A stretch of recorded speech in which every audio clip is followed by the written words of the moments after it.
Episode 1, The Flight into Destiny. The Jacob and Amp, Rachel series. A veiled reading in the path of patient love. There is a moment in the life of every soul when the familiar world begins to withdraw its welcome. It is not sudden, there is no single trumpet blast. Rather, a series of quiet, undeniable signs begin to gather. The air changes. The conversations that once nourished now taste of ash. The work of the hands, once fulfilling, becomes a pattern without life.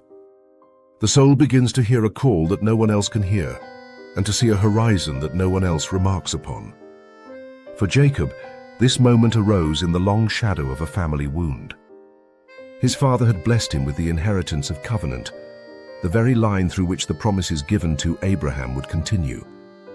Yet this blessing, obtained under the tension of his brother's anger, placed him in a dangerous light. The house of his birth, warm with history, bound by covenant, had become a place where his steps were measured not in love, but in caution. His mother, seeing what was stirring in the house, gave counsel, "Go to the place of my kin. There you will find safety, and perhaps a wife from among your own people." But beneath her words lay the deeper current. This was not a simple errand to escape trouble. It was the first step into the great design. Departure is not the abandonment of one's past. It is the acknowledgement that the soil which once nourished has given all it can for this stage of growth. A tree that has drawn all possible sustenance from its ground must send its seeds elsewhere if its kind is to flourish.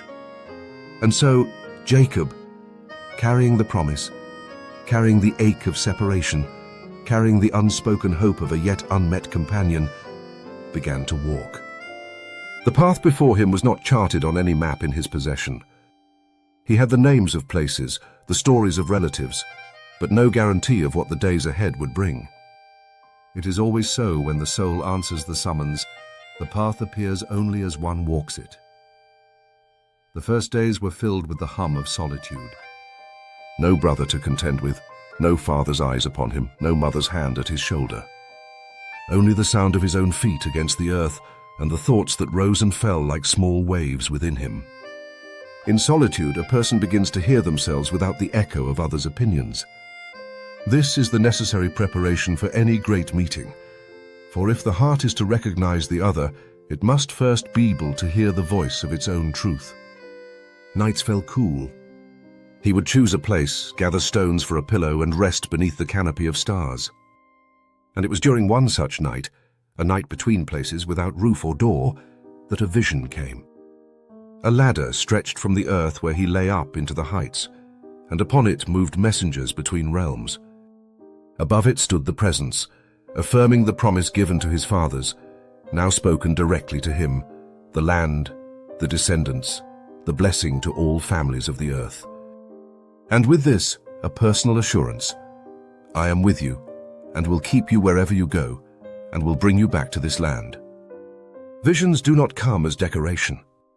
They are seed forms of what will later grow into living experience. This vision was more than comfort. It was a pattern. The ladder between heaven and earth mirrored the connection between his present journey and its unseen fulfillment. Just as the messengers moved between realms, so too would events move between the visible and invisible, between his own actions and the orchestration of the one who sent him. He rose from that place with new awareness. The journey was not random wandering, it was an unfolding under divine architecture.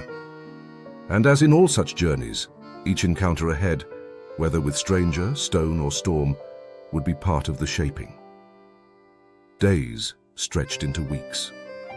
The terrain shifted from the lands of his childhood into regions that carried the scent of his mother's ancestry.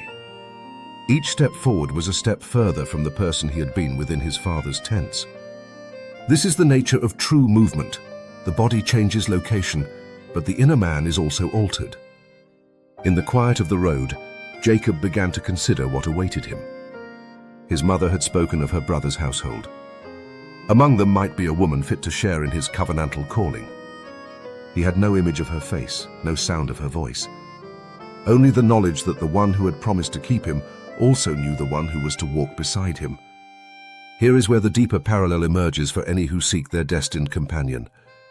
The journey toward the beloved begins long before eyes meet. It begins in the shaping of the self, the learning of patience, the deepening of trust in the unseen. Jacob's road was not simply a road to another town, it was the corridor through which his readiness would be tested. Crossing into the lands nearer to his uncle's dwelling, Jacob came upon a well in the open country. Around it lay flocks of sheep, their keepers waiting. This well, ordinary in its stonework, ancient in its use, would become the threshold between the long solitude and the beginning of the great union. But the moment had not yet come. A stone lay across the mouth of the well, large enough that all the shepherds together would be needed to roll it away. Jacob, arriving, asked about the people of the area, about his mother's kin. And they said, almost in passing, "We know them. And look, here comes his daughter with the sheep." The story pauses here, not to delay for its own sake, but because every destiny meeting ripens in its own hour.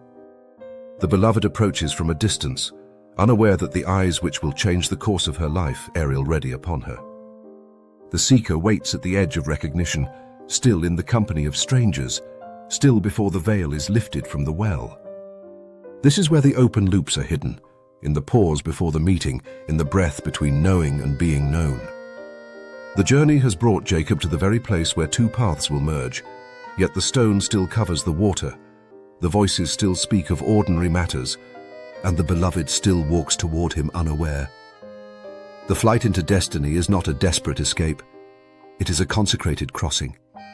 It begins with the necessity to leave, but it is sustained by the certainty, even if faint, that what lies ahead was prepared before the first step was taken.